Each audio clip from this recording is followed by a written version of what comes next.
Now let us discuss a reflection of P wave from surface of a half space. That we have a half space, and that now we are considering that we have P wave. We will take both types of boundary conditions. First one, in first case we will take clamped boundary, then we will take free boundary.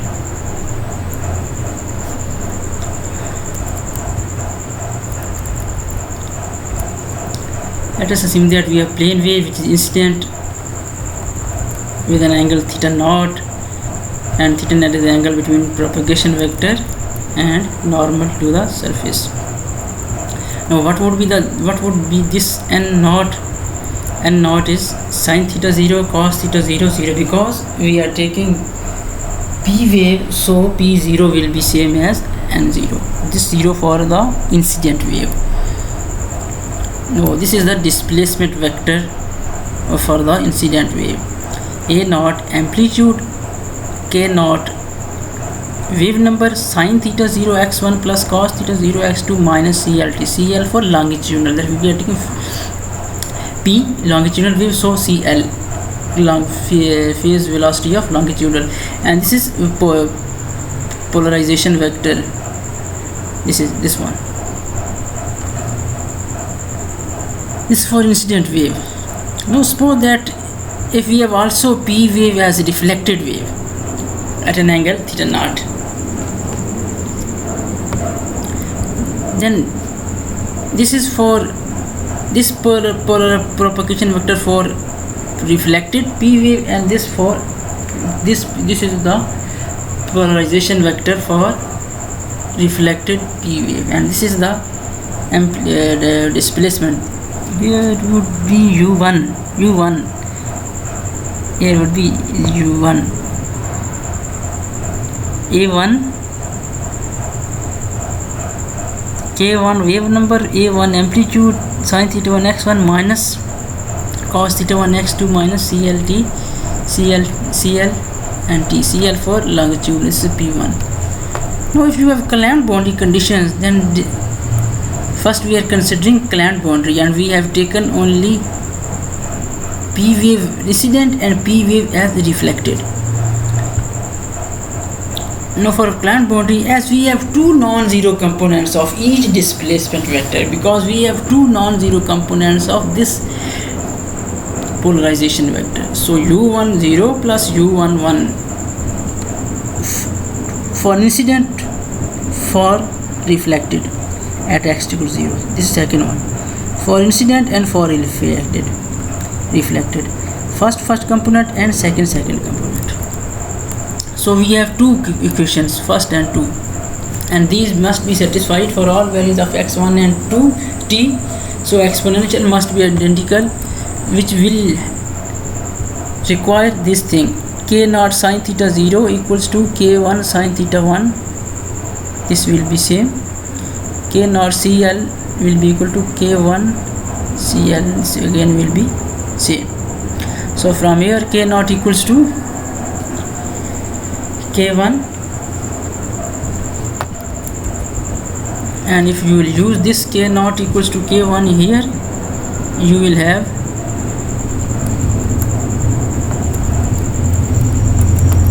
have theta naught equals to theta 1.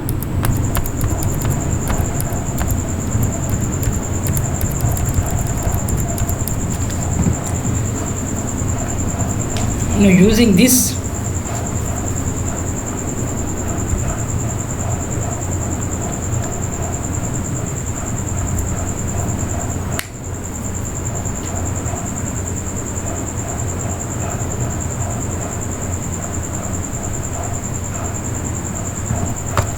using this, in above 1 and 2 equation, you have this thing: a naught plus a1 equals 0, a naught minus a1 will be equal to 0, and if you will solve this, you will have a1 equals to a naught and 0. So amplitude will be 0. So for a naught equal to 0 means that we have no incident, and no reflected for A1 equal to 0. That we have no incident and no reflected wave. No reflected wave. No, what we have supposed here, we have supposed that we have incident P wave and reflected P wave, and boundary condition is clamped, and we have seen that when we have proceeded further, we have seen that A not equal to 0 and A1 equal to 0, that it means that we have no incident and no reflected, but we have incident wave, so A not can't be equal to 0. So it means that when you have incident P wave, then that P wave will be reflected as P wave plus any other wave in addition to the reflected P wave. So P wave can't be reflected alone as P wave. As in case of SH, we have seen that if you have SH as incident and reflected SH, then you have seen that wave occurs, where you have calculated with the help of both boundary conditions. With the help of clamp boundary condition, you have seen there that you have a phase shift of 180 degree, but wave is there. No, here if P wave is incident and P wave is reflected alone, and you are considering clamp boundary, then it will give you that you have no incident and you have no reflected wave. But as we have incident wave, so A naught can't be equal to 0. So this thing is telling us that P wave is not just reflected as P wave, but there is some another wave. There is some wave in addition to the P wave. So we suppose that wave is SV wave. That P wave is incident and it is reflected as P wave and an SV wave. So this thing, this is the incident, this is N2 for SV reflected, this is N1 for P wave reflected, theta 2 and theta 1.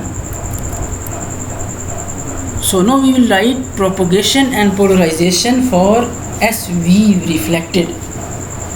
So N2 will be sin theta 2 minus cos theta 2, 0, and as we have SV, so this P will be the same as in the same plane in which N2 this N lies, but should be perpendicular. So it would be cos theta 2 sin theta 2. When you will take the dot product, it will give you 0. Now U2 is this. This is not equal to 0. Mistakenly, this is not equal to 0. Only U2 is this. A2 sin theta 2 x1 minus cos theta 2 x2 minus CT. CT means transverse wave. SV is a transverse wave. This is P2 polarization. That we have again two components with the help of this P2, U1, 2 and U2. So now we will apply boundary conditions.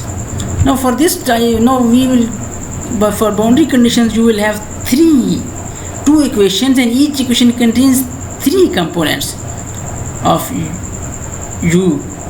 First component of incident plus first component of reflected P wave and plus first component of reflected SV equal to 0 at x2, 0. Second component of incident plus second component of reflected P plus second component of reflected SV. This will again equal to 0 at x2, 0. So by using these values, you have equation 3 and 4. Again, as we have done for 1 and 2, we will do 3 and 4. For 3 and 4, exponential must be identical. So to take exponential must be identical, we have k naught sin theta 0 is equal to k1 sin theta 1, k2 sin theta 2, and k naught CL equals to k1 CL equals to k2 CT. So from here you have k naught equals to k1, and if you will use here you will have theta naught equal to theta 1, and you will be left with k naught cl equals to k2 ct, and this can be written as, and this is cl by ct, this is k, this is k2, this is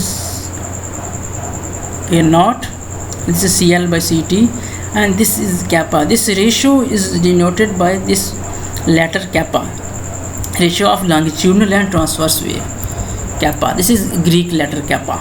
This is not k, this is kappa. This is the standard notation which we use here. The ratio of cl and ct will be denoted by kappa, and this can be written as k naught sine theta 0 equals to k2 sine theta 2, and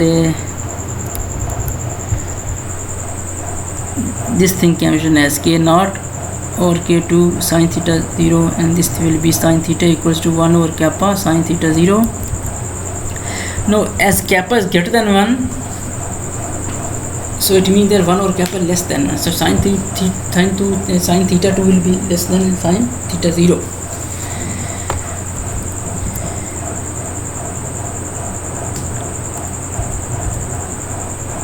Use all these in 3 and 4, and you have, after simplification, you can see that you can have a naught sine theta 0 plus a1 sine theta 1 plus a2 cos theta 2 equals to 0, and from 4 you will have a naught cos theta 0 minus a1 cos theta 1 plus a2 sine theta 2 equals to 0. What we will do, we will divide with a naught, because we know that we have incident wave, so a naught can't be equal to 0, so we can divide with the help of the whole system with the help of a naught. So after division with a naught we have this.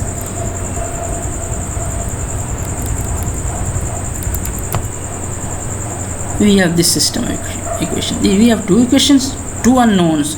These unknowns are the ratio of amplitudes, reflected incident is ratio of amplitude ratios, and theta, and we have taken theta naught equal to theta 1 because we know that these two angles are same. So you have this non-homogeneous system, and this its determinant will not equal to 0, cosine theta naught minus theta 2 equal to 0. This will be equal to 0 in the case when only you have this thing is a multiple of pi by 2, 2n plus 1, odd multiple that cannot here be used, that can't be used here, and you can see that theta 2 is less than theta 0, because as sine theta 2 equals to 1 over kappa sine theta 0, and 1 over kappa is less than 1, so sine theta 2 is less than sine theta 0, sine theta 2 is less than theta 0. So this is not equal to 0. If this determinant is not equal to 0, so it means that you will have a unique solution, and this unique solution is in terms of amplitude ratio. So you can use Cramer rule, whatever you want to use, with the help of that you can have this and this. These are the amplitude ratios.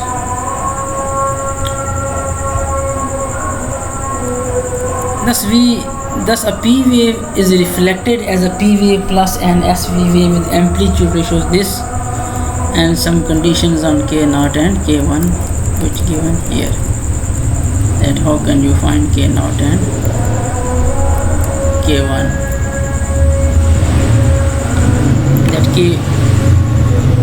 That wave number of K1 and K0 are equal, and but wave number of this K2 will be equal to kappa times K0. K0 is the wave number of incident, and what is kappa? Kappa is the ratio of longitudinal and transverse wave. That you can have these things from your given information, and you can also calculate theta 2 from here. That theta naught is known and 1 over kappa is known as, and theta again you will take the inverse, then you can have theta 2, and these are the amplitude ratios. So it means that we have concluded that a P wave can't be reflected alone as P wave, so it will reflect as P wave plus an SV wave. No, you will have to do same thing by taking the free boundary, that you will consider the free boundary and you will repeat all the result whatever I have done for clamped boundary. So what you have to do, you have to calculate, so for free boundary you have to calculate the stress components. So there will be stress components T to J. J will be 1, 2, 3, T21, T22 and T23. They will be calculated for incident P, for reflected P, and also for reflected SV. You will have to see that which components are equal to 0 and which are not. You will calculate T1, T2, T23. And there will be two non-zero components for each wave, for incident as well as for reflected P and reflected SV wave. So again you will have two equations as in the case of clamped boundary, and with the help of those two conditions, those two equations, you will calculate this ratio, amplitude ratio, reflected to incident, reflected to incident, and this is given in the book waves propagation by J.D. Anba. This is in the chapter number 5. No, you have to do this from there. No, so it means that you have to read the book, you have to study the book, otherwise you cannot do this. Maybe some further analysis will be given there, and you have to do also that thing, because in paper the further analysis can be given as question. So study the book also, and also you will have to do this topic, this article, reflection of SV wave. In the start we have seen that we have three types. Two types of basic waves. What are they? P wave, SV wave. But further we have seen that we have two types of SV wave, SH and SV. Now we have done two topics, reflection of SH and reflection of P wave. And you have seen that when we have discussed SH and P wave, then we have taken both types of boundary conditions, clamped boundary and second one is free boundary. Now in the same case you will have to do SV wave, that reflected SV wave, that reflection of SV, that you will incident wave, that you will consider that incident wave is SV, and you will suppose that this is reflected and again reflected, whatever you will see that this thing from the book. Again whatever is given there you have to do from there, otherwise it can be in the paper and you will have to do. So that will create problem if you will not do that in the paper. Now it's up to you that what you will do there. So three waves, and we have done 3 articles.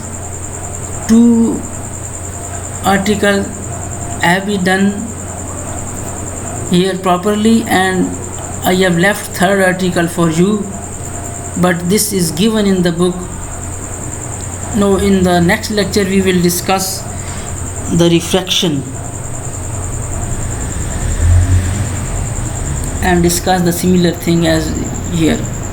We have discussed the ratios like this.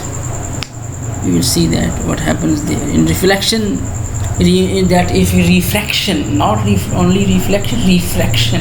So when we will discuss refraction, it means that we will take joint half spaces. So in that case we will have to take the continuity condition, the continuity of stresses and displacement at the interface. So in the previous lecture I have told you that what does this continuity mean. So we will make use of this condition and discuss the refraction and reflection together. So in the next lecture. So please keep in touch with the book Ahanbad chapter number 5.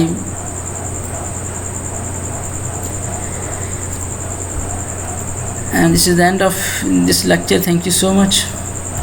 Allah Hafiz.